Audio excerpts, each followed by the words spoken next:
Olá, olá pessoal, boa tarde a todos e a todas. Também um bom dia e uma boa noite para quem vai nos assistir aí na gravação. Eu sou a Joana Páscoa, sou bibliotecária e uma das coordenadoras aqui do projeto Cocriando, juntamente com o meu amigo Edivander Pires. E hoje eu estou muito feliz, estamos abrindo aqui os trabalhos desse mês de abril, as lives em alusão ao Abril Azul, né? Muitas pessoas até contestam essa questão da cor azul, mas ainda é muito conhecido como Abril Azul, que é o mês de alusão, né, e a conscientização do espectro autista, a conscientização sobre o autismo. E essa é a nossa primeira live aí desse bloco de lives do Abril Azul. E eu vou começar me autodescrevendo para vocês. Eu sou uma mulher de pele branca, eu tenho cabelos castanhos com algumas mechinhas douradas. Meu cabelo está bem comprido, né? Está até passando aí da linha do vídeo. Eu estou usando um batom rosa bem clarinho, tenho os olhos também castanhos esverdeados. Estou usando um fone de ouvido bem grande, preto, um headphone. Estou usando uma camiseta azul de gola e de manga comprida. E atrás de mim eu tenho uma estante com livros, algumas plantas e algumas placas também do projeto Cocriando. A nossa live de hoje tem como título Eles Sempre Estarão Aqui.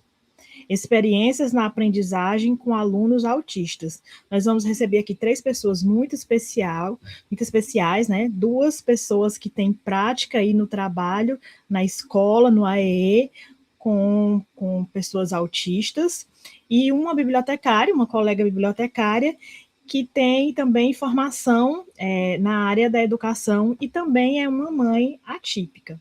Eu já chamo aqui a tela para nós iniciarmos aqui nossa tarde, nossas falas dessa tarde, a Tatiana Camussa, que ela é bibliotecária no IFCE, doutora em educação com ênfase em neurodiversidade pela Universidade do Vale dos Sinos, a Unicinos. Tatiana, boa tarde, seja muito bem-vinda aqui. E Obrigada. Eu passo a fala nesse momento para você. Tá. Gente, boa tarde. Eu vou começar me autodescrevendo porque eu sempre esqueço. Eu sou uma mulher negra, cor de chocolate, chocolate ao leite, cabelos enrolados na altura do ombro. É preto, no começo aqui é branco e no meio tá castanho, tá uma confusão de cores, mas é isso.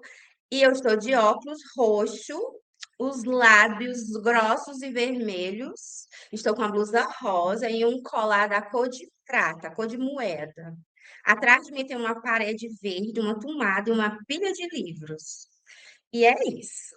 Então, eles sempre estarão aqui, eles devem estar aqui, não só ocupando um nome numa frequência escolar, numa cadeira de sala de aula, porque os autistas devem brilhar.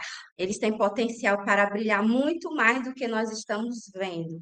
E a gente sempre se pergunta se todo abril a gente vai para as confusões, A gente vai bater nas mesas e dizer o que é que vocês estão fazendo pelos autistas, o que é que o poder está fazendo, as políticas públicas realmente estão permeando as salas, modos de fazer a aprendizagem. Quando a gente começa a falar e conversar com pessoas, na realidade, nas ruas, é um misto de esperança e vontade de se revoltar, mas o caminho de hoje que a gente escolheu aqui, convidando nossos colegas, nossas amigas de caminhadas, de luta, de ensino, de educação, é para refletir e compartilhar esse trabalho tão lindo que as professoras de educação de ensino infantil, ensino fundamental, ensino médio, fazem na rede pública aqui em Fortaleza.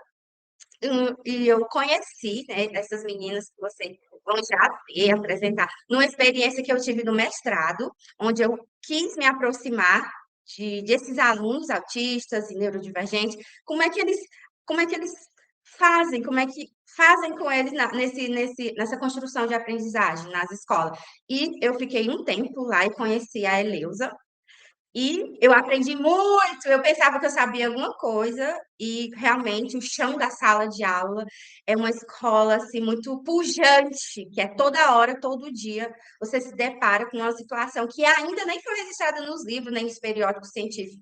Então, a realidade ela é muito forte, muito potente, e ela mexe, desestrutura com as verdades que a gente recebe tão pronta ali nos livros, nos debates, nos colóquios, nos congressos, nos simpósios, e lá dentro é tudo ao mesmo tempo agora.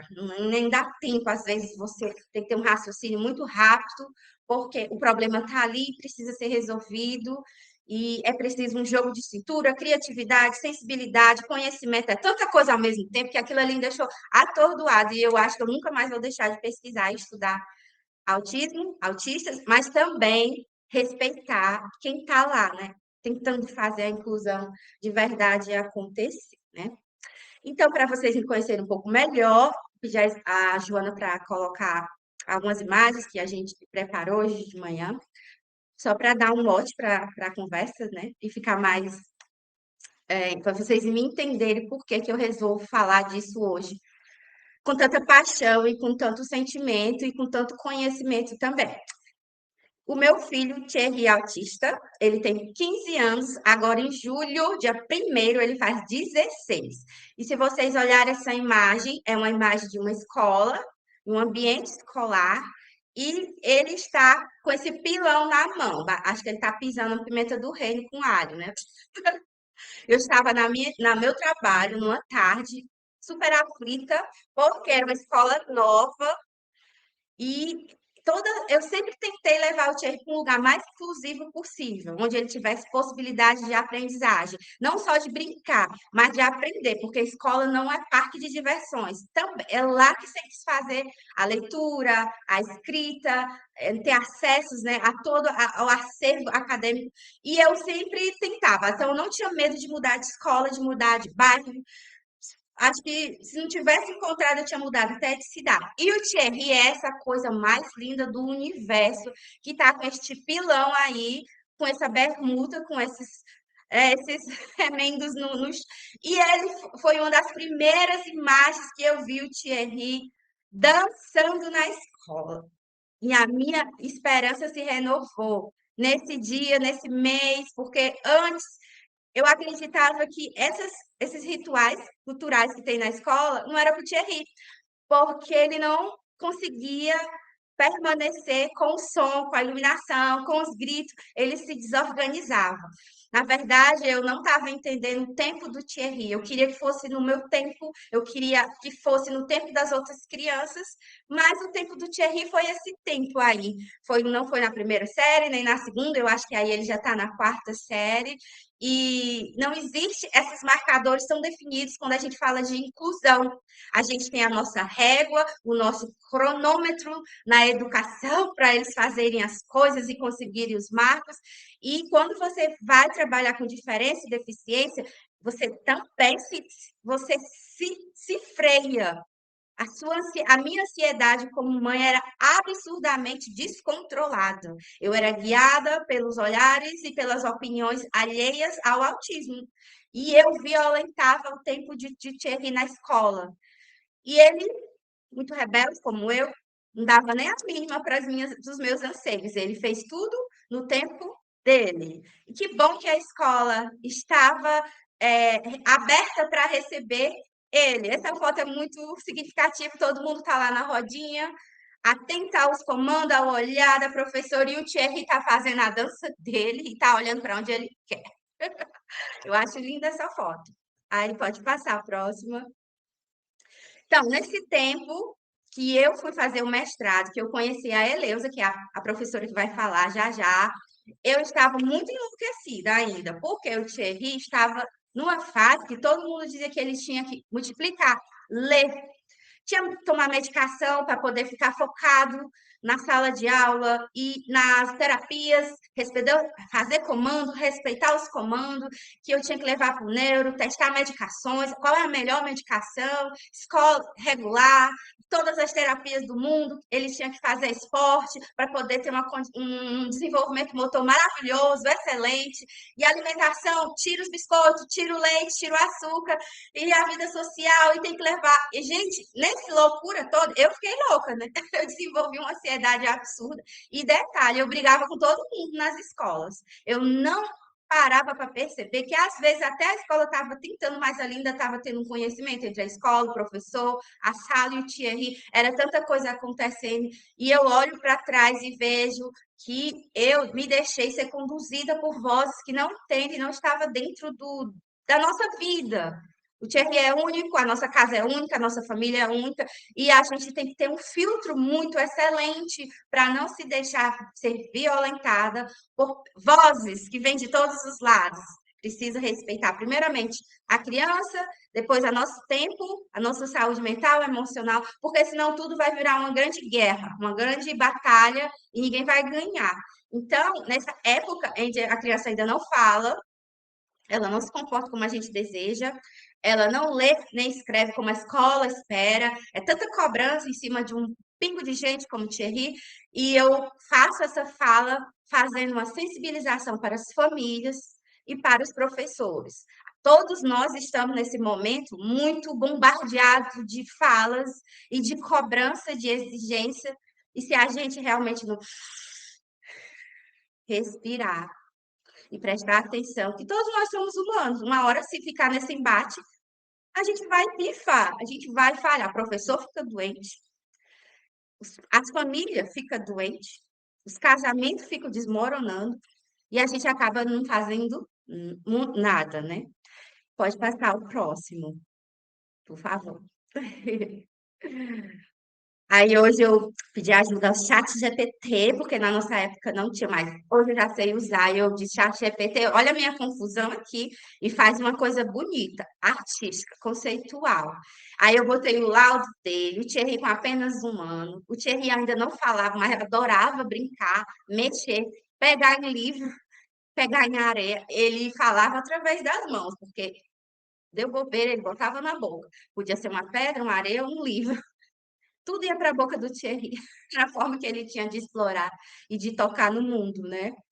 E uma foto nossa de semana passada já, a gente fez um passeio ali em Pacatuba, e o meu rapaz já de bigode, de barba, de óculos, de fone, curtindo uma viagem, um passeio, e essa loucura que essas fotos, né, de 15 anos atrás, onde o mundo era outro, e hoje, para dizer que às vezes a gente posta coisas na internet, as pessoas pensam que foi uma mágica.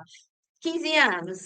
15 anos de bastidores, atrás das cortinas, muitas pessoas, muitas mãos, muita abdicação, medicação, passeios, viagem, troca de escola, briga com o professor, processo contra planos de saúde. É tanta coisa que um livro, uma live como essa, não cabe eu explicar como foi que nós vamos bater aqui em 2026 uma criança que lê, escreve, gosta de música, gosta de esporte, faz karatê, faz basquete, vai já para o shopping com o pai dele, dá uma volta, depois ele vai para o basquete, adora inglês, gosta de ópera, gosta de concerto musical. Gente, isso é a vida, descontroladamente. Não sei como ele gosta de algumas coisas, eu só sei que tudo que estava ao meu alcance, eu fiz. Eu tentei fazer, negociar com a escola, ser amiga da escola, me colocar de voluntária na escola. Estudei muito, muito, muito, estudo o tempo todo, se tornou meu hiperfoco. Sou uma pesquisadora hoje, como a Joana falou, né? Vai fazer um ano que eu terminei o doutorado e fiz uma viagem de 4 anos no mundo da deficiência, da diferença, das políticas, da teoria, neurodiversidade, como os neurônios funcionam, os mitos, né, os ruídos, as mentiras, os enganos, sofrimento, e aí eu entrei em tantos braços das pesquisas, né, suicídio, adoecimento mental das mães, de quem cuida, separação, mãe solo, mulher, pobreza, miséria, violência, abuso sexual. Estudar sobre deficiência não tem fim, porque é sobre vidas de seres humanos.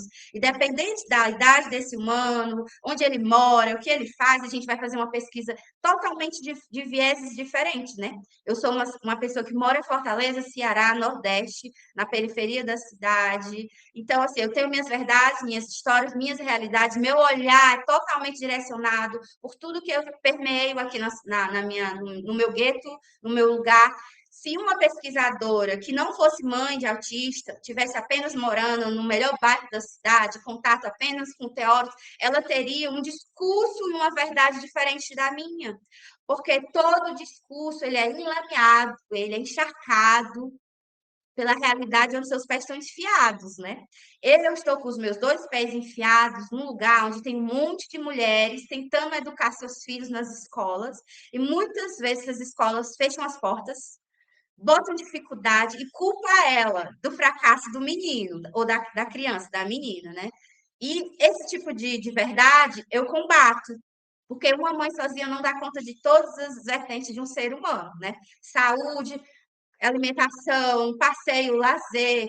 É demais para cobrar de uma mãe. E é demais também cobrar de uma professora. Pode passar, por favor. Esse aqui, eu costumava fazer cartas para os professores do meu filho, porque meu filho não falava, não conseguia dizer quem ele era, e eu escrevia como se fosse ele, tentando conquistar, seduzir, me aproximar dos professores, para que eles tivessem um olhar de misericórdia, de piedade, de compaixão e de sensibilidade com o Thierry, aquele menino que às vezes usava fralda, às vezes não sabia nem tirar o lanche da lancheira, não sabia pedir água, e podia ficar perdido no pátio, perdido na sala, perdido na escola, invisibilizado. Eu tinha pavor daquelas 4, 5 horas que ele passava na escola, e isso me adoecia. Eu ficava no meu trabalho. Será que ele já lanchou? Será que ofereceram água para ele? Será que ele está entendendo o que a professora está dizendo? Será que ele está participando? Será que alguém está de olho nele? Então eu escrevia como se fosse ele. Olá, tudo bem? Eu sou Tatiana, sou mãe do Thierry. O Thierry é um menino lindo, inteligente, educado, doce, feliz, ele gosta de música, então eu ia vendendo a imagem do Thierry para a escola, para dizer, por favor, olhe para ele como um ser humano, não como um áudio, não como um menino que não fica sentado. Eu tentava usar da estratégia do afeto, muitas vezes deu certo, outras não. Pode passar, por favor. Então era isso, né? Eu precisava de tempo para cuidar do Thierry, estimular, informação e dinheiro, porque o autismo é um negócio muito caro, muito rentável e muito lucrativo. Quem não tem fica frustrado. Nossa vontade muitas vezes é roubar um banco ou vender a própria casa para pagar o que disseram para a gente que era para a gente pagar. E hoje eu já estou contestando essas verdades. Nem tudo é dinheiro. Pode passar. E aqui é o momento que eu estava nos congressos, no meio do mundo, tentando entender como é que o autismo se insere nessa cidade, Fortaleza, Câmara, Assembleia, aqui é uma fundação, a FAZ, que eu fazia parte, né? Tentando juntar o quebra-cabeça do autismo na cidade de Fortaleza, como é que eles estão fazendo por nós. Eu tentava estar em todos os lugares, entender as mães, entender os profissionais, conhecer médicos, professores, e era um movimento onde eu nem penteava o cabelo. Eu trabalhava, cuidava do Thierry, queria estar no meio. Olha o meu cabelo aqui, parece que eu levei um choque, né? Para você ver. Nem sempre eu estava bonitinha do jeito que eu estou hoje. Pode passar, por favor. E é isso, mãe de crianças autistas, nós somos fortes. Meu filho é autista leve, mas minha rotina não é nada leve. Pode passar, por favor? Porque já passou o meu tempo, né? Autismo, eu acredito no meu filho, enquanto os outros se distanciam, eu estarei caminhando junto ao lado dele, olharei profundamente em seus olhos com muito amor. Você sentirá meu coração em cada passo da sua vida. Acredite, jamais vou te abandonar. Nós, familiares de pessoas autistas, jamais vamos abandoná-los. E queremos que a escola, que o poder público se juntem a nós, porque ninguém faz nada sozinho. Agora eu queria chamar minha amiga Ricarda para ela dar continuidade a esse debate, essa reflexão, essa troca de conhecimento, de informação. Obrigada. E isso é coisa linda no meio de colegas.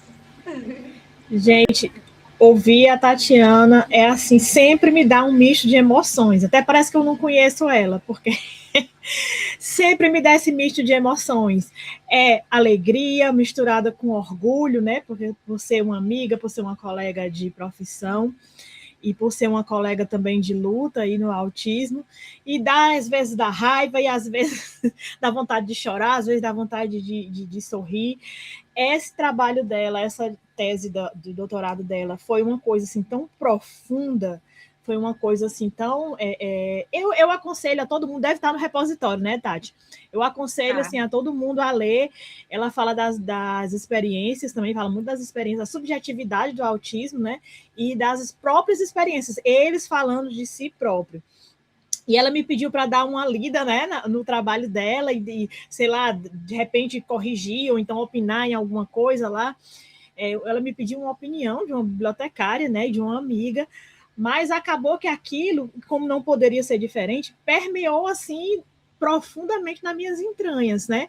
Por eu também ser uma mãe de criança autista em sindrômico, como também por ser uma pessoa, né, recém-descoberta, não tão recém assim, né, agora já faz mais de 2 anos, como também uma pessoa autista nível 1, diagnóstico que me trouxe, assim, muita clareza e muitas respostas, né, que eu sempre, muitas lacunas na minha vida, que eu sempre precisei entender e não conseguia, por outros meios, e o diagnóstico me trouxe muito isso. Mas a live aqui não é para falar sobre diagnóstico de autistas adultos, eu estou só pontuando aí, né, essa questão, porque a fala da Tatiana, ela sempre me traz muita coisa, ela sempre me inunda, eu acredito que faça isso também com muita gente.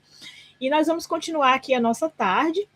Vou chamar a Ricarda Ávila, que é convidada da Tatiana, que eu tive o prazer de conhecer agora. A Ricarda ela é pedagoga, é especialista em educação especial em atendimento educacional especializado, né, o AEE, é mestranda do Profei, do IFCE, em Paracuru, e também é professora da Rede Municipal de Fortaleza há 20 anos, há mais de 20 anos, atuando no AEE. Ricarda, seja muito bem-vinda, foi um prazer lhe conhecer. Já estou aqui louca para ouvir as suas experiências aí como uma pedagoga. Fala, está com você.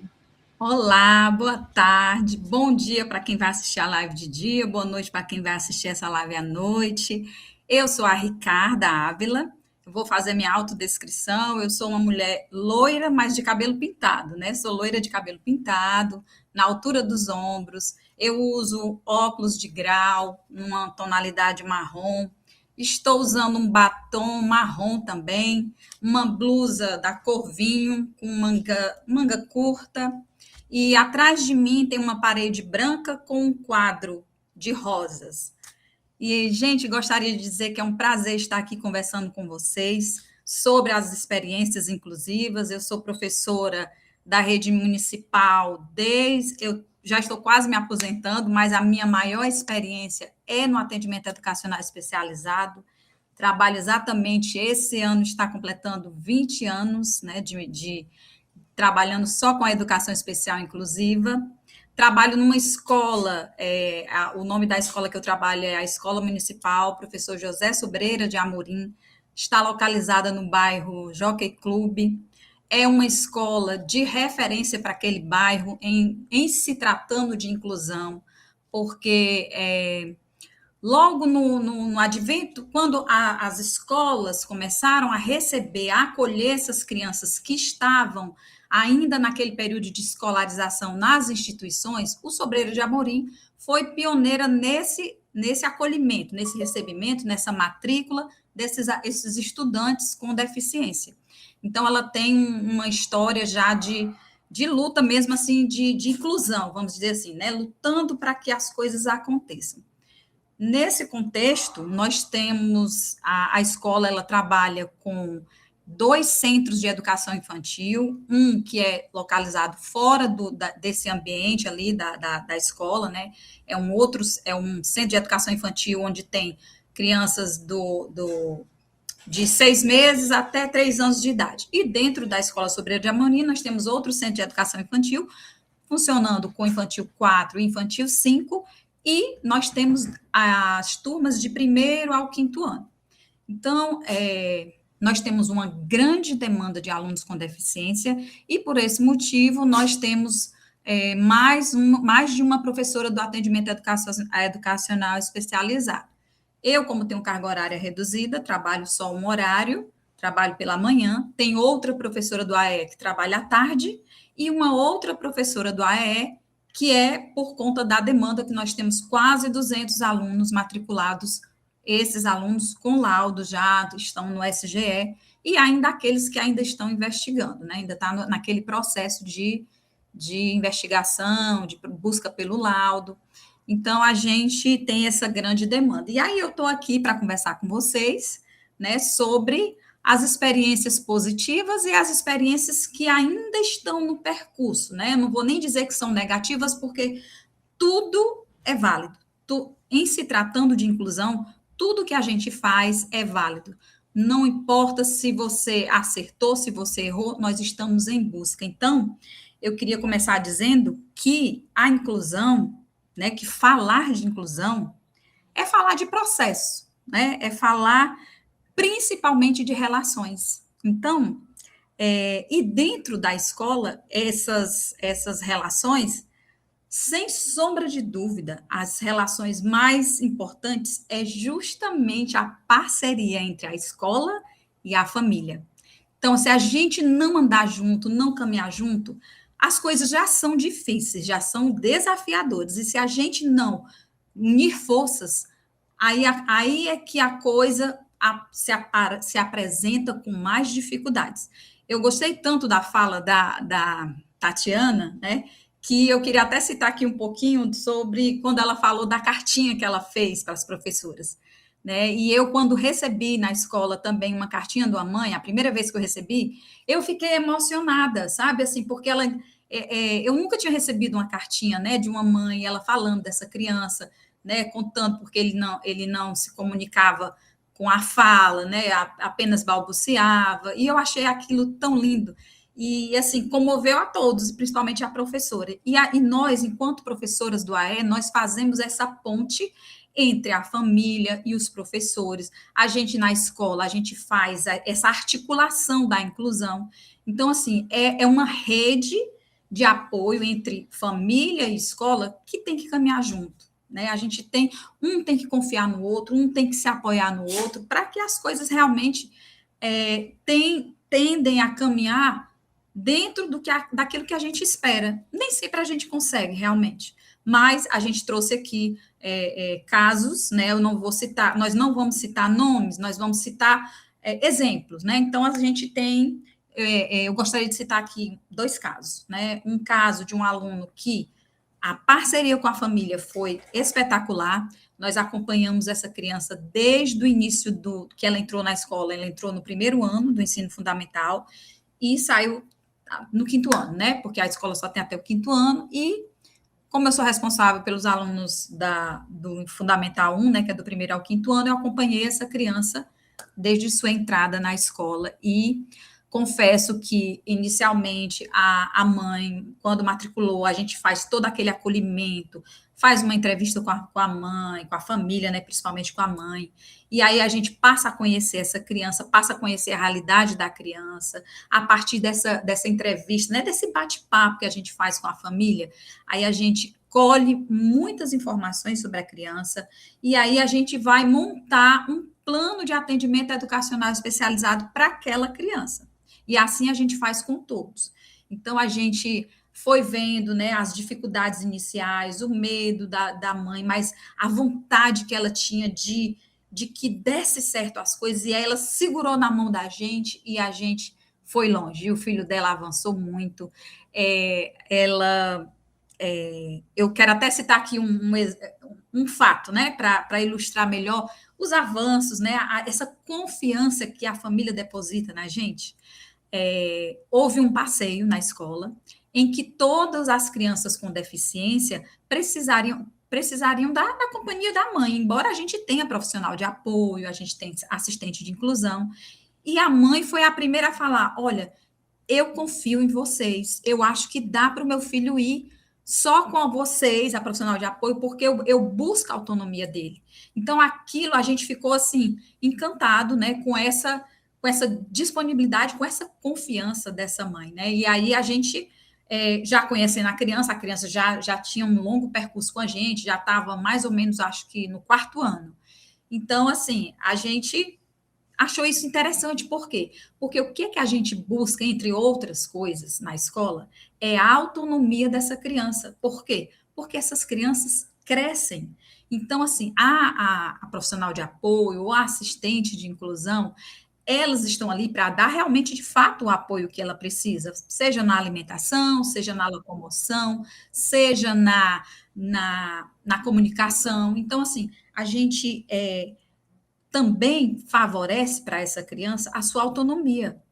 E aí foi tão bom que essa criança foi para o passeio, deu tudo certo, graças a Deus. Essa profissional de apoio já acompanhava ele desde o 1º ano, isso é um ponto também muito importante, né, que eu acho que favorece mais ainda esse vínculo, tanto da família quanto da criança, né, quando ela tem uma profissional de apoio que pode acompanhar. Quando não pode acompanhar, 1º, 2º, 3º, o tempo que ela estiver na escola, a gente faz a troca, né? Às vezes acontece alguma coisa, mas faz aquele trabalho novamente de orientação e vai dando certo. Então, assim, esse é um caso, né, que eu estou ilustrando aqui para vocês entenderem que quando escola e família andam juntas, as coisas. Tem desafio? Tem, claro que tem. Não vou dizer que tudo é um mar de rosas, porque não é, gente, não é fácil. Não é fácil para a família, não é fácil para a escola, e existem vários. Não é fácil para o professor que está em sala de aula também. Então, assim, é toda uma rede de apoio que precisa, né? Porque o foco principal é o bem-estar da criança. Então, assim, a gente não pode pensar, mas o que é que eu vou fazer? Como eu vou fazer? Vamos fazer o que for melhor para a criança, para que aquela criança de fato se sinta acolhida, de fato se sinta pertencente ao ambiente que é direito dela e dos demais, né? Então, eu queria enfatizar isso, né? Que essa parceria com a família é fundamental. E aí a gente vai falar dos grandes desafios que nós temos na escola, né? Quando essa parceria fica fragilizada, e a gente sabe, assim, existem N fatores, né? A gente aqui não vai, ninguém culpa ninguém. Todos nós estamos em busca de uma construção, em busca dessa inclusão. Né? Não é fácil, de fato, não é fácil, mas a gente está ainda nessa busca, né? Então a gente precisa realmente do apoio de todos. E aí, quando a família não interage com a gente no sentido de acolher as nossas propostas, as nossas intervenções, aí isso dificulta ainda mais o processo dessa criança. E aí eu poderia citar vários aspectos aqui, mas o que eu gostaria de enfatizar é que se essa família, muitas vezes, gente, isso é um fato, muitas vezes a gente se depara com situações em que a própria família, principalmente a mãe, ela não tem uma rede de apoio familiar. Muitas vezes essa mãe é mãe solo, muitas vezes ela não tem uma rede de apoio dentro da sua própria família, uma pessoa que possa ficar com a criança, que possa dar um suporte, enquanto ela muitas vezes também precisa trabalhar. Então, assim, são N situações, né, que comprometem essa parceria, né, entre família e escola. São muitas questões envolvidas, né, e que o que a gente faz enquanto escola é acolher, né, acolher, entender, e a gente precisa também que a família entenda o nosso lado, porque tudo que a gente faz é pelo bem da própria criança, né, não só da criança com deficiência, mas da criança também que não tem nenhuma deficiência, né? Então, assim, hoje a gente vive uma realidade na escola que eu trabalho, por exemplo, e acredito que na escola da Eleusa também, que eu conheço a Eleusa há muito tempo, e a gente tem um número atualmente muito grande de crianças com deficiência nas salas de aula. Por exemplo, vou citar aqui, nós temos salas com um quantitativo de 20 alunos. Desses 20, nós temos, em média, 7. Tem salas que têm 7 a 8 crianças já diagnosticadas, com diferentes níveis de comprometimentos, né? Então, assim, realmente está difícil, está mais difícil, mas não é impossível. A gente só precisa ter esse diálogo constante com a família, ter uma rede de apoio tanto na escola quanto fora dela, para que esse trabalho flua da melhor forma possível. São muitos desafios, é verdade. Mas a gente tem o nosso elo que não pode ser perdido é a confiança da família na gente e da gente na família. E essa troca tem que ser constante, dia a dia, para que as coisas realmente aconteçam de forma que a gente possa atender às necessidades, principalmente dessa criança, né? O nosso. Ela é o centro, a criança é o centro de tudo. É para que ela se sinta bem, para que ela se sinta acolhida, para que ela possa evoluir. Então, assim, eu acho que a chave, né? A palavra-chave aqui mesmo é a confiança mútua, né? É o trabalho conjunto, é a colaboração entre todos. Porque se um deixar de colaborar com o próximo, né, com isso de forma geral. Então, aí, realmente, os desafios vão ficando cada vez maiores. E a gente se alegra, né, porque essa luta pela inclusão, ela é uma constante, a gente tem, sim, avanços, a gente já progrediu, mas a gente ainda está caminhando, né? Então, são muitos desafios, não resta dúvida, e a gente vai tentando ver a melhor forma, porque, gente, as crianças, elas nos dão muitas respostas. A gente não tem nada pronto. A gente planeja, a gente orienta, a gente tá junto do professor, tenta colaborar da melhor forma possível, mas se a gente não unir forças, aí realmente fica mais difícil, né? E aí a gente realmente precisa muito desse apoio da família, né? O que eu queria, assim, finalizar, porque eu acho que já passou do meu tempo, eu queria finalizar que a inclusão acontece de uma forma muito mais potente quando a criança não está no meio de uma divisão de responsabilidades.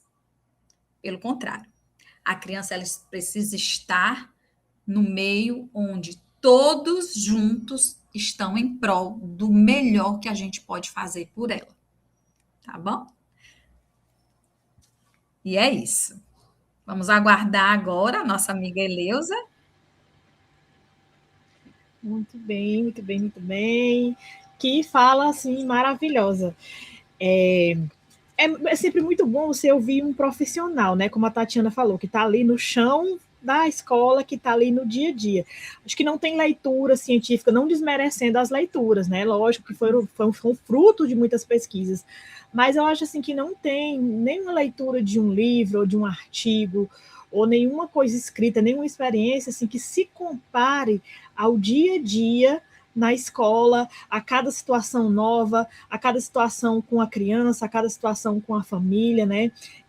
Existe muitas singularidades dentro de uma grande singularidade. Cada um é um universo diferente. Tem situações, obviamente, como a gente estava falando aqui no início da live, né? Aqui fora do ar, situações que são boas, experiências que são boas, outras não muito boas. E tudo isso também perpassa também pela participação da família. Na fala aí da Ricarda, eu estava aqui lembrando do prazer que nós tivemos, nós aqui do Cocriando, né, tivemos de produzir no ano passado uma formação do Renafor, que foi só voltada para a atenção precoce nas infâncias, né? Também tive o prazer também de estar aí à frente de um módulo, juntamente com algumas colegas, que era justamente a atenção precoce e o papel das famílias, né, nessa atenção precoce. Por quê? Porque os maiores casos de sucesso são aqueles em que a família ela se envolve, né? Não existe uma entrega da criança tá aí, faz o teu papel, que eu lá na minha casa faço o meu. Mas quando existe mesmo assim um envolvimento, uma integração, todos em prol ali do desenvolvimento daquela criança, né? E quando existe até o ponto de chegar, né, o ponto da confiança que a Ricarda falou, né? Que a mãe entregou, e eu como mãe, eu sei que a gente fica com o coração na mão, a Tatiana também, né? Diz que quando o Thierry ia para a escola, ficava com o coração na mão. Acho que essa fala aí é compartilhada por todas as mães. Mas ao mesmo tempo, quando você confia na equipe, você respira aliviada, né? E assim, que bom que encontraram, né, em você, na escola que você trabalha, né, que essa mãe encontrou essa tranquilidade para realmente ali deixar, né, a criança se desenvolver. Buscar a autonomia da criança, que para a gente como mãe também é muito difícil, né? A gente fica muito dividida ali entre será que ele vai conseguir, será que não vai, será que vão dar conta de cuidar dele, e ao mesmo tempo aquele confiar e a entrega, né? Gente, tem algumas pessoas que estão assistindo aqui, que estão ao vivo nesse momento, né?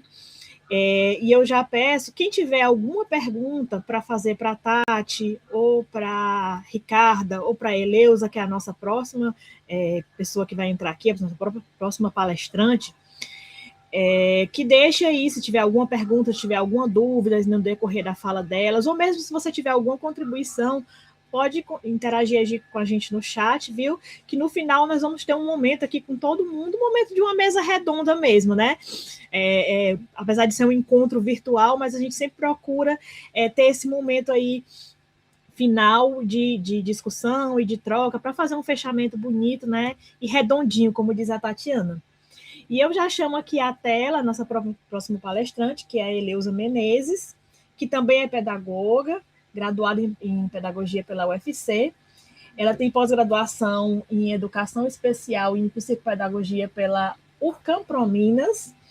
Ela é concursada na Secretaria Municipal de Educação de Fortaleza e desde 2014 ela atua na sala de recursos multifuncionais com AEE, né, Atendimento Educacional Especializado. Eleusa, a fala está com você, queremos ouvi-la nessa tarde. Olá, gente, boa tarde, né? Então, eu sou Eleusa Menezes, professora da Prefeitura, da Escola Denisa Macedo, eu vou fazer minha autodescrição. Sou morena, cor de jambo, bronze, cabelo negro, cabelos pretos e encaracolados, estou usando uma blusa rosa, pink, pescoço V, e atrás de mim uma parede branca, aqui do meu lado armários azul e cinza. É um prazer estar aqui nesse momento, né, para falar um pouco sobre minha realidade, meu trabalho na escola com a inclusão. Então, assim, ouvir a Tatiana, para mim, é sempre uma alegria, né, porque é uma menina que fez a pesquisa dela de mestrado lá na minha escola, Denisa Macedo, e ela, com aquele olhar clínico, olhar de desafio, né, o olhar de pesquisador, conseguia ver muitas situações e dava luzes e ideias para a gente trabalhar também. E também a gente já conseguiu apresentar alguns trabalhos em congresso, né, com experiências exitosas que aconteceu no chão da escola. Então, assim, a Escola Denisa Macedo, ela funciona atualmente em 2 espaços. A gente chama a escola e o anexo.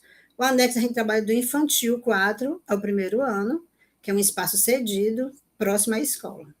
Que a escola está na requalificação e estamos há 5 anos nessa reforma. Então, atualmente, a gente tem uma média de 650 alunos do infantil ao 5º ano, uma média de 100 e poucos alunos, 120, com necessidades educativas especiais, né? São alunos que têm autismo ou alguma deficiência. Eu trabalho pela manhã, que eu estou com carga horária reduzida, e tem outra professora que trabalha no turno da tarde, para a gente dar um suporte a essas crianças. Atualmente, nós temos um quadro de assistente de inclusão e profissionais de apoio, que normalmente tem 1 ou 2 por sala, né? Dependendo do nível que a criança se encontra.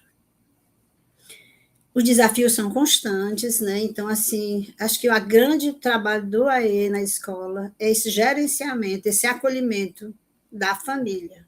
Quando essa família chega fragilizada, chega assustada, quer nesse suporte, ela ter essa atenção, esse direcionamento. Seria um ponto inicial para a família se sentir acolhida e confortável dentro da escola. Então, assim, eu quero relatar, dentro da minha fala, um estudo de caso e um atendimento que eu tive uma criança, que a família foi muito presente, uma experiência exitosa. A família veio de uma escola particular, onde a criança estudou o infantil 3, o 4 e o 5, numa escola particular, e ao chegar na escola, ela vinha muito assustada, exatamente assim, a questão do preconceito da escola pública, da situação. Quando ela chegou, que ela foi acolhida, apresentada na sala, e a gente trabalhou o plano com essa criança e com essa mãe, ouvindo dessa mãe a necessidade dessa criança, ela se sentiu muito confortável e confiante. A criança tinha autismo, a criança era não verbal, né? Então, era o que deixava a mãe mais apreensiva. Com a profissional de apoio, a gente fez um trabalho de comunicação alternativa, aumentativa, trabalhamos com o PECs, a mãe também deu todo o suporte, ela levava a criança para todas as terapias. Então, ela tinha esse contato com o plano de saúde, onde ela conseguiu, através do Ministério Público, trazer uma profissional para dentro da escola, também que fez esse trabalho diretamente com a criança, utilizando a comunicação alternativa e utilizando os jogos pedagógicos. A parceria família, escola e clínica fez uma diferença e um resultado positivo na vida dessa criança. Então, o que é que a gente viu? A criança conseguia participar de vários momentos. Inicialmente, ela usava realmente o abafador, né? Porque ela tinha muita questão sensorial aditiva, mas depois ela passou a ficar no grupo, a trabalhar junto com o grupo, a interagir com o grupo. A socialização dela foi ampliada, ela conseguia fazer trabalho com os pares, sempre mediado ou pela professora do AE, ou pela profissional de apoio, ou pela atendente terapêutica. Então, gente, foi um caso de muito sucesso na escola. A família presente, quando a gente precisava de todo o suporte, a família vinha, sentava, e assim, quando a questão da adaptação das provas, a questão das avaliações, tudo isso era conversado com a família e com o professor, de uma forma que foi conduzindo para um sucesso, né? Então, a gente viu esse momento aí, aprendizado para todas as turmas. Quando a criança chega na escola, que a mãe vem bem apreensiva, o que é que a gente coloca? A gente cria primeiro a rotina daquela criança, a rotina por sala. Através de fotografa a criança embaixo do momento da escola. Esse suporte para a criança quando tem muita flexibilidade, né, cognitiva, muita rigidez cognitiva, esse suporte visual para a criança autista é de grande importância, né? Então, colocar essa rotina do lado da criança, trabalhar com a profissional de apoio ou com a assistente de inclusão, essa referência, para que ela faça a mediação correta e dê um certo conforto e confiança para essa criança. A previsibilidade das ações que vai acontecer no decorrer da manhã ou no decorrer da tarde. Né? A cartinha de apresentação, quando a gente faz a reunião do AE para apresentar o que é o AE para os pais, a gente solicita da mãe essa cartinha de apresentação, para que fique ou tanto com o professor quanto com a profissional de apoio. Porque dá uma certa segurança a professora já conhecer o mínimo daquela criança, né?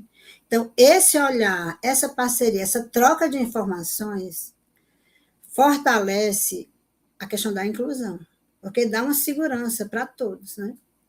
De um modo geral, eu fico vendo assim, os desafios da escola são grandes, são constantes, mas a vontade de aprender, a vontade de construir da forma correta e a pesquisa, gente, o estudar constante. Porque cada caso, cada criança, mesmo que ela tenha nível 1, cada criança é única, cada criança tem as suas particularidades. Então, entender esse contexto, investir nesse estudo e se aprofundar nessa ação para facilitar o dia a dia dos professores, do profissional de apoio e da criança, é o maior suporte que a escola pode dar. E o profissional do AE, ele tem essa diretriz, né? Então, ele vem já sabendo que vai ter um momento que ele vai sentar com a família para fazer a entrevista familiar.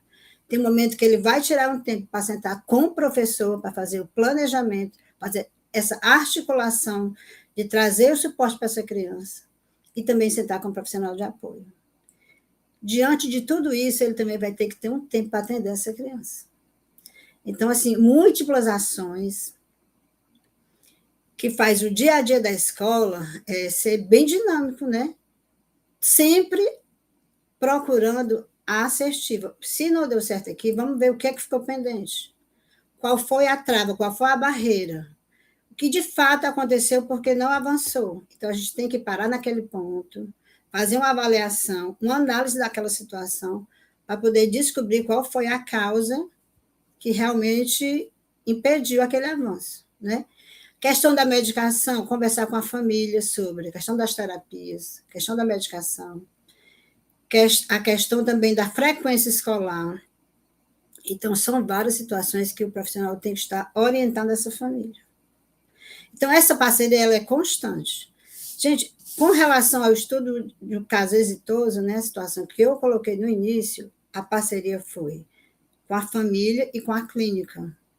Então, teve um resultado extremamente positivo. A criança participava de vários momentos. No início, quando ele entrou logo na escola, ele já tinha um horário que ele só conseguia ficar até o recreio. Ele entrava em crise, ele chorava, era o tempo de qualidade, até ali ele aguentava, dali em diante ele não conseguia ficar. Então, a família entendeu, e aos poucos a gente foi ampliando esse tempo das crianças na escola. Ele ficava um horário na sala de aula, no outro horário ele ia para o AE, e quando a UAE estava numa atividade com outro aluno, outra questão, ele ficava numa atividade com jogos, né, jogos pedagógicos, em um espaço que foi criado para a gente fazer a ampliação do horário dele. E isso deu um resultado super positivo. Em concomitante, também a gente vê casos em que a situação ou o estudo não progrediu quando faltou, de um lado, uma eficácia, uma rede de apoio para essa família. Alguns casos também que a gente tem na escola, que poderia ter avançado, ou que a gente, no dia a dia, vê a fragilidade da rede de apoio. Encaminha para o posto de saúde, aí tem aquela demora, tem uma demora, um atraso na medicação, tem um atraso na questão do laudo, tem um atraso também na demanda de assistência a essa família, né? Então, essa falta de suporte vem prejudicar o processo da inclusão. Então, assim, a ampliação dessa rede de apoio, a ampliação do acesso à saúde, a ampliação do acesso às terapias, a ampliação do acesso a toda essa demanda que a criança precisa para realmente ter esse suporte necessário para o avanço dela, na qualidade de tempo, na qualidade do avanço, porque a questão da flexibilidade cognitiva, quanto mais a criança é atendida, quanto mais a criança é estimulada, a questão da neuroplasticidade, ela vai avançando a questão da aprendizagem, né? Então, é muito importante a criança ter uma rede de apoio a essa família. Então, gente, basicamente, era isso que eu tinha para falar, e assim, eu gostaria de já passar a fala para Tatiana ou para Joana, para que a gente possa fazer esse segundo momento, que seria essa roda de debate. Muito bem, também outra fala maravilhosa, a fala da Eleusa. Vocês vão falando aqui, vai vir um monte de coisa na minha mente, um monte de lembranças. E aí a fala da Eleusa, ela só me reforçou também o que eu já tinha falado, né, anteriormente, sobre a formação do Renafor, né, a importância da atenção precoce e por que é que dá tão certo, né? Quais são os maiores casos de sucesso?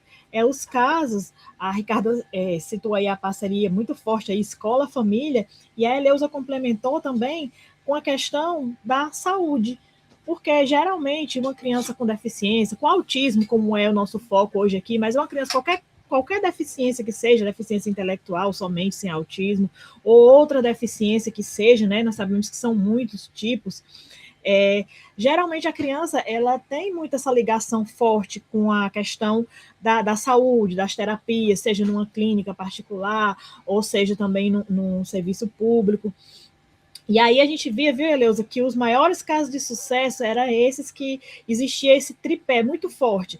Equipe de saúde, equipe da escola e família. Cada um fazendo, obviamente, o seu papel, né?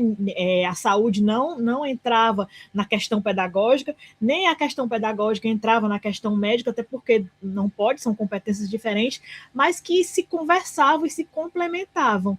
Né? Então, assim, os maiores cases de sucesso também que trouxeram aí nessa formação foi justamente esse, em que esse tripé estava muito bem aliado, né? Todas as equipes, todas as frentes que trabalhavam com aquela criança estavam muito bem alinhadas. E aí você trouxe aí no seu caso de sucesso, que vocês citaram, lógico que vocês citaram aí com muito profissionalismo, sem citar nomes, sem dar muitos detalhes, mas apenas colocando, pontuando aí o que foi fundamental para o sucesso, né? Ou não. E a gente, se for para resumir tudo isso, é justamente essa questão, né? Saúde, escola, família. E o papel do AEE, que eu acho assim fantástico, né? Eu acho que foi uma coisa que veio para somar aí dentro das escolas e que todo mundo que eu conheço, né? Todas as mães que eu conheço, que os filhos são assistidos pela questão da sala de recurso multifuncional e pelo AEE, eles falam que é uma diferença, assim, gritante, né, na questão da qualidade aí do aprendizado e do avanço dessa criança. E agora, gente, eu chamo aqui a tela a Tati. Muito obrigada, viu, Eleusa, pela sua fala. Eu chamo aqui aqui para o nosso momento final aqui a Tatiana e também a Ricarda, né? Dizer que tem muita gente aqui no chat, algumas pessoas aqui assistindo, a maioria está elogiando, né, a fala da Ricarda, a fala da Eleusa, da Tati, e tem também alguns comentários aqui que eu achei assim, muito interessante, né, de pontuar.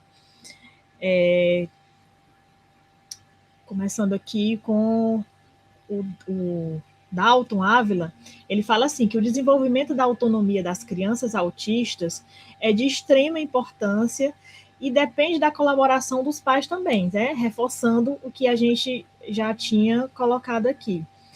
E também ele fala mais à frente que o cérebro da criança, mesmo autista, é extremamente plástico, né? Mas no sentido de que se molda com mais facilidade do que o dos adultos. Por isso, a equipe multidisciplinar faz toda a diferença na vida deles. Muito bem, vem ao encontro aqui do que foi falado, né? E aí o Mardonier, ele faz aqui uma pergunta.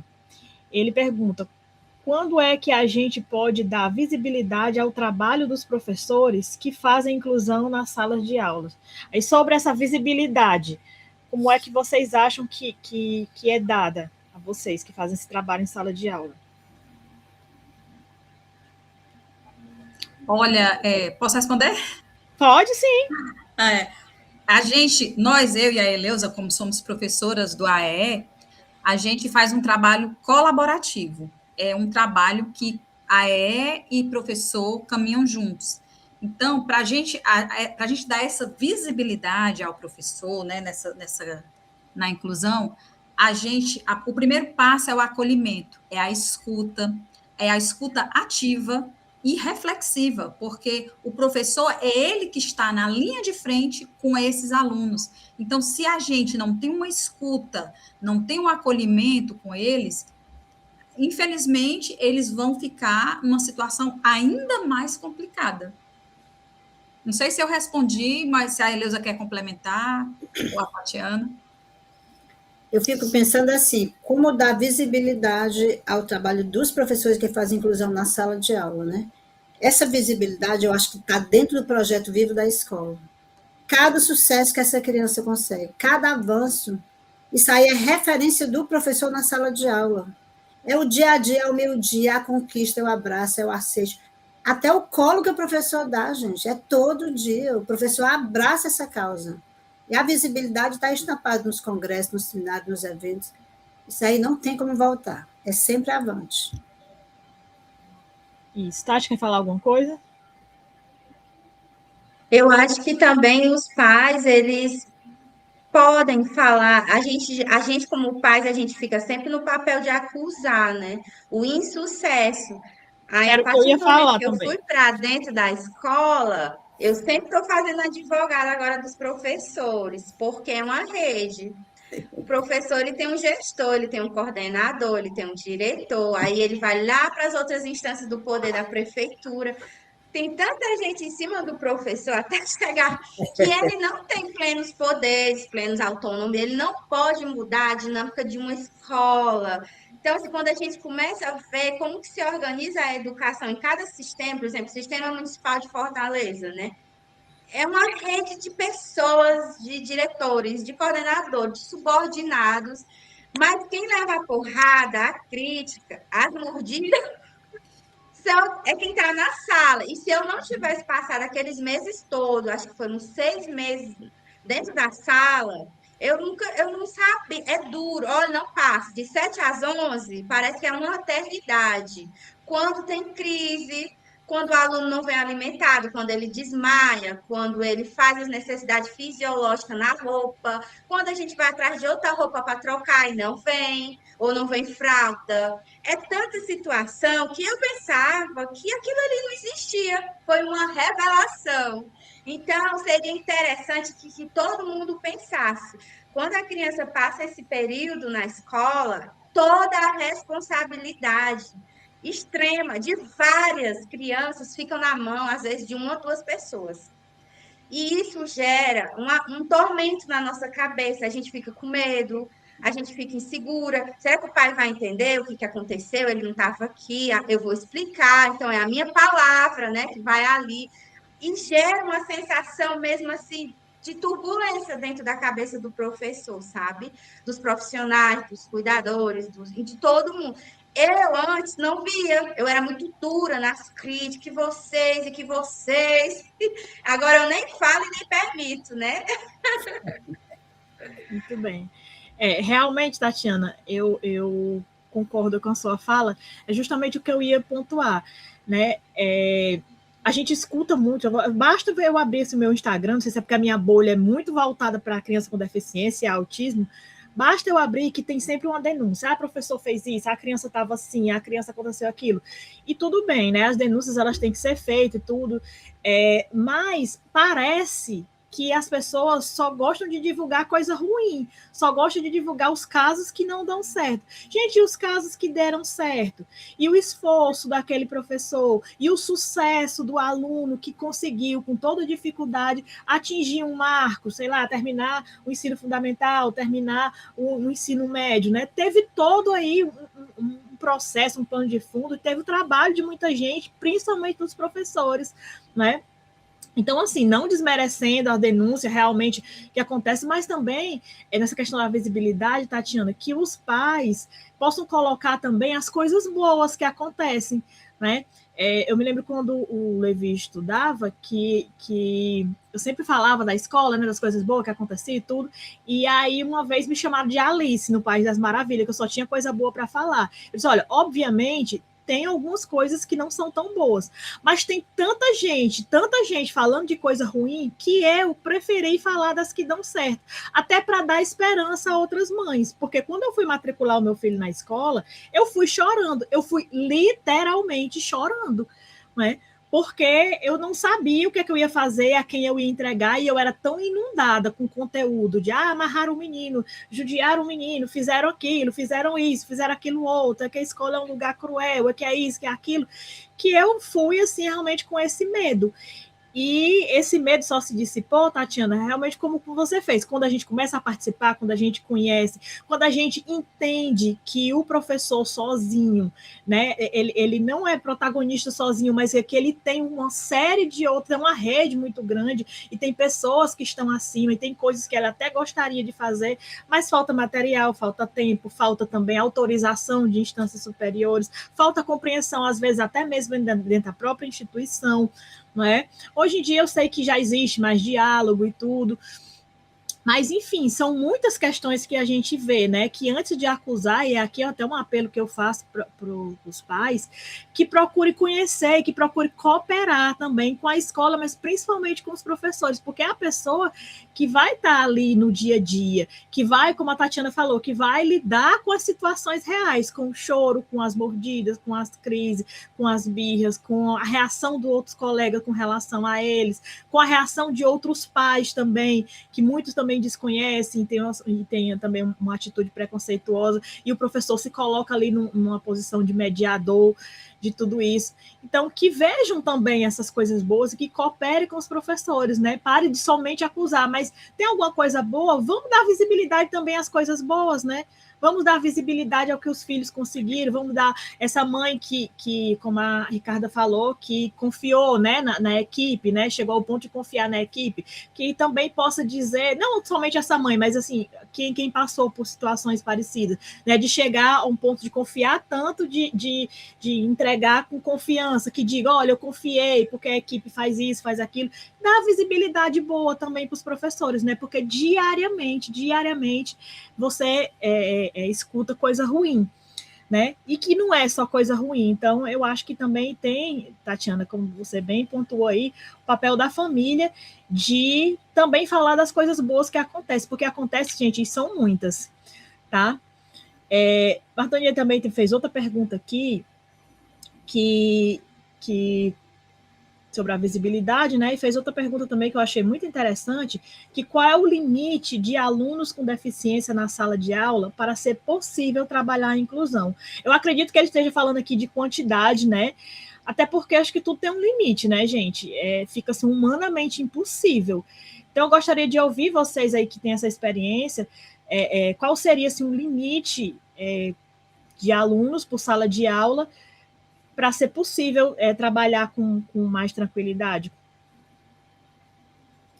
Tinha uma orientação há uns 5 anos atrás, que era uma média de 2 alunos por sala, né?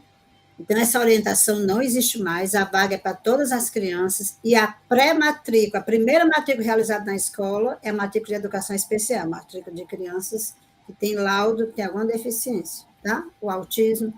Então, essa é a prioridade na escola, essa matrícula. Então, não existe um limite para a quantidade de alunos. Existe uma segurança que essa criança precisa ser matriculada. Sei. Ricardo, quer pontuar alguma coisa? Não, eu ia falar a mesma coisa que a Eleusa falou, dessa normativa que existia há um tempo atrás. Né? E hoje, assim, apesar, no início da minha fala, quando eu disse que nós temos salas de aula com um quantitativo grande para uma única turma de alunos com deficiência, dentro desse quantitativo, existem crianças com comprometimentos maiores e com comprometimentos menores. Então, assim, o que é que, em termos de número, não dá nem para a gente quantificar, porque cada estudante tem as suas particularidades. Então, nós temos, apesar de salas com um quantitativo de 20 alunos matriculados, sendo com 7 com laudos, muitas vezes nós temos nessa mesma sala, desses 7, 2 com maiores comprometimentos, né? Então, acaba que muitas vezes dá certo, né? Embora seja um número grande, e eu acho que vai de indivíduo para indivíduo, cada caso é um caso. Então, assim, não dá nem para a gente quantificar. Sei. Tatiana? É um assunto muito polêmico, porque a gente Tá na política, todos na escola, não importa quantos nem quem. Só é muito cômodo para mim eu não estar nessa escola, né? Que eu coloco todo mundo para dentro e vou embora. É muito sensível, não acredito que dê para dar um trabalho assim, uma aprendizagem profunda para todos. Quando tem 2 ou 3 que precisam daquele acompanhamento permanente, eu não tenho aquela pessoa, sabe? Quando eu me viro para escrever, o caos se instala. Então, assim, você dizer que a aprendizagem vai se dar 100%, é ser pueril demais. Então, o desafio grandes e sem resposta e sem solução, porque a política é todos na escola. Não interessa a condição do aluno, mas não tem o 2 ponto I. A escola tem que ser assim, tipo, cadê a estrutura? Estrutura, gente, e é caro. Eu trabalho no IFCE, agora eu estava vendo alguns orçamentos.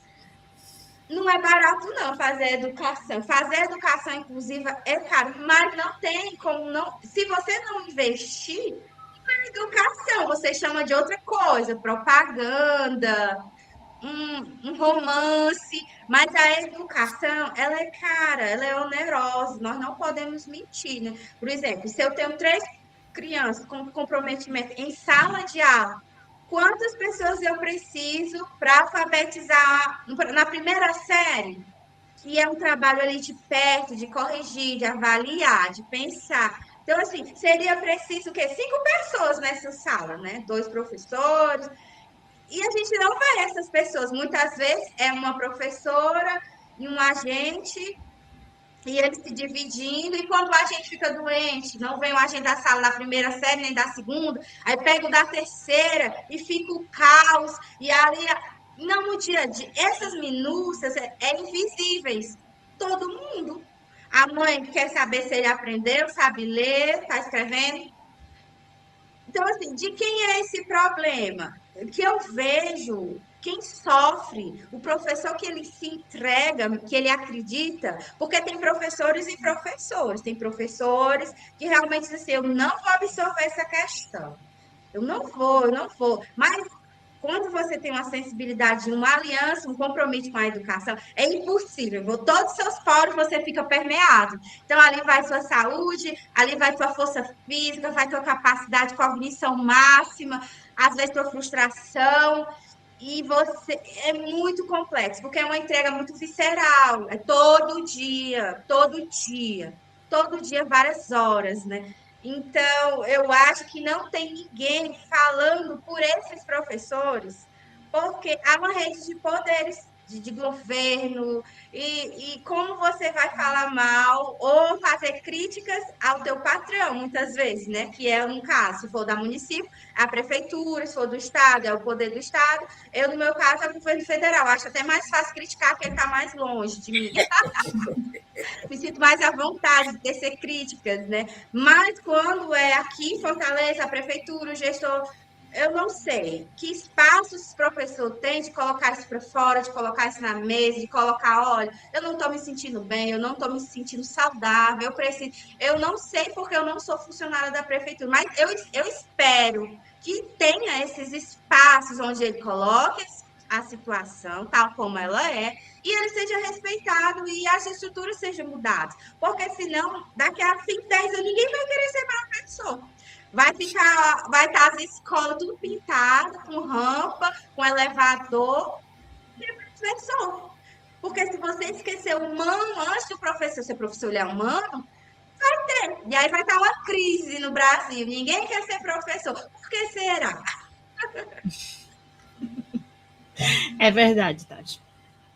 E a grande fala dos professores hoje é assim: vai ter as provas, avaliações externas, e cadê os resultados? Se eu tiver essa condição de trabalho aqui, eu não vou conseguir ajudar minha turma a avançar. Porque no dia a dia é muito pesado, realmente, para o professor, né? Trabalhar com toda essa situação e dar um resultado satisfatório. Eu imagino. E alcançar esse resultado satisfatório. Eu imagino. A Natália Venâncio, do Profei, está aqui dizendo, Ricardo, que ama seu trabalho. Botou um amo assim bem grande, viu? Gente aqui elogiando a fala de vocês. Gente, eu acredito que nós estamos nos caminhando para o final, né? Eu acredito que seja isso por hoje. É claro que esse assunto dá muito pano para manga, dá muita coisa, mas nós não temos ainda todo o tempo do mundo, né? Mas eu acredito que foi bem satisfatório ouvir dos professores, né? Eu acho que o Mardonier falou aí de visibilidade, eu acho que esse momento também serviu para dar visibilidade, né, a duas pessoas que estão trabalhando aí há anos, né, de serem ouvidas. Como é a experiência de vocês, essa experiência na sala de aula com os alunos autistas, né? Pelo que deu para a gente ouvir aí um pouco sobre o que vocês passam, o que vocês estão realizando, o que vocês estão fazendo. E eu só tenho a agradecer, né? Agradecer em nome do Cocriando, né? Por vocês terem aceitado aí o convite de estar aqui nessa tarde conosco, falando um pouquinho dessa experiência. E agradecer também como pessoa e como mãe, né? A todos os professores, e aqui representados, né, pela figura de vocês, porque eu sei, gente, que não é fácil, né? Assim como a Tatiana, a gente como mãe, né, Tatiana? Depois que a gente toma consciência do que é o trabalho de um professor, a gente passa assim, a admirar, colocar num pedestal, porque realmente, gente, o trabalho de vocês é assim, é fantástico. Que pena que é tão invisibilizado, né? Acho que foi por isso que o Mardonier tocou aí nesse assunto. Eu gostaria de passar aqui a fala para cada um de vocês, para que vocês fizessem as considerações finais, né, para a gente terminar aqui o nosso encontro hoje. Ricarda, suas considerações.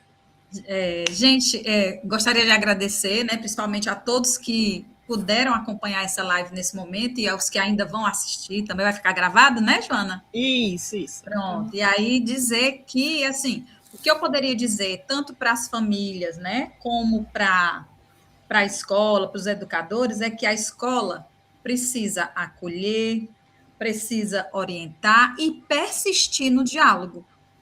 E que a família precisa confiar, precisa participar, né, e caminhar junto.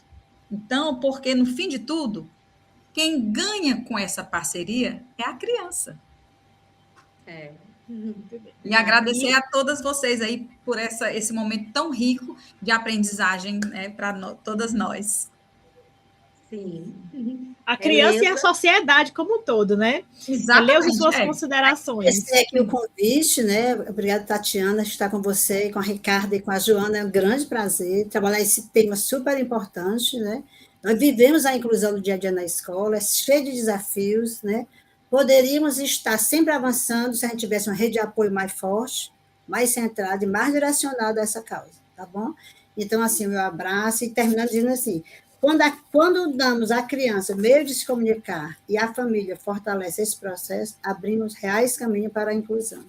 Então, gente, muitas vezes a criança é silenciada, não tem essa questão da fala, da oralidade, e a gente precisa aprender a ouvir e dar o suporte para que ela consiga se comunicar. Muito bem, você falou até da comunicação alternativa, né, das pistas visuais, é muito importante. Eu estava lembrando até do meu filho, né, que ele é não verbal, e essa questão aí, quando a escola, né, tem essa sensibilidade com as pistas visuais, eu acho que faz toda a diferença. Tati, suas considerações? Obrigada por vocês terem topado estar aqui nessa tarde. Vamos divulgar com os colegas, com os grupos, fazer reverberar nossas vozes, nossas provocações, né? Porque a gente não quer mais falar só para mãe de autista, nem só para professor de AE. O nosso objetivo é falar com pessoas que estão virando a cara ainda para a inclusão, ainda não. Professor que não foi se capacitar, a mãe que não foi ler, se orientar, entender que a responsabilidade dela também é grande. A mãe que está cansada, que está se sentindo derrotada, entender que essa derrota não é dela, é da sociedade, porque ela precisa de uma estrutura, e essa estrutura ela ainda não existe. Então, esses momentos de se sentir culpada não vale a pena.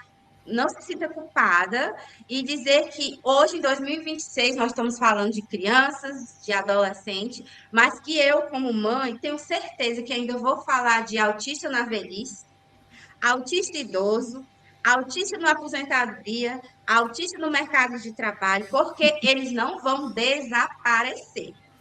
Essas crianças por quais eu lutei tanto para alfabetizar e para aprender a pegar no lápis e escrever, um dia eu vou estar aí nas portas da Assembleia, da Câmara, dizendo que eu quero que ele trabalhe e que eu quero que ele seja sujeito que produza. E se ele não trabalhar, que ele tenha espaço para conseguir desenvolver uma profissão, seja artesão, seja marceneiro, seja um pintor, mas que ele tenha inteligência e capacidade para ajudar a compor o quadro de profissionais no mundo. Pode ser que ele não entre na Universidade Federal do Ceará ou na estadual, mas ele sabe, ele gosta de tinta, de cores, então que dê oportunidade para que ele seja sujeito desse universo, do mundo, né? Não vai parar aqui nossos gritos por socorro, nossos gritos por rede de apoio, porque o Thierry tem 15 e ele vai ter 30, ele vai ter 40, ele vai ter 80, e a gente vai precisar de outras redes diferentes.